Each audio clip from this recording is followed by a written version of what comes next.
Marko, zorionak, urte desenderen ostean beste euskaldun batek lortu du garaipena hemen egian, Gipuzkoa klasikoko bigarren etapa hau, Uzi mailako lasterketa, zuk lortu duzu atzo maila handia erakutsi zenuen, eta gaurkoan garaipena etapara ikena pena, postumetroagatik ez duzula klasiko irabazi. Bai, bueno, gaur motivazio handia zeukan, ondo egiteko. Eta, bueno, lasketa osoan, sentsazio oso onak eduki dut, eta azkenengo igoeran, liderekin joan naiz, eta gero beste txirrindulari batekin joan gara sprintera, eta azkenengo momentua lortu dut irabaztea, eta generala bigarren postua, baina oso pozik, ere bai mendiko sailkapena irabazi dut, eta oso pozik.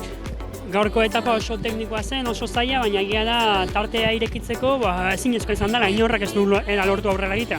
Bai, gaur kolokazioa garrantzitsuna zen, eta Grupama talde osoa lan oso egin du maiota mantentzeko, baina nik nire kasuan posizio ona eduki dut lasketa osoan, eta azkenengo igoeran erasoa jotzea eta helmugara arte.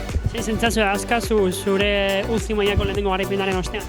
Ona, hemen txirrindulari oso onak zeuden, eta ezekien non egongo nintzen, baina azkenean ikusi dut nivel ona eduki dudala eta oso pozik.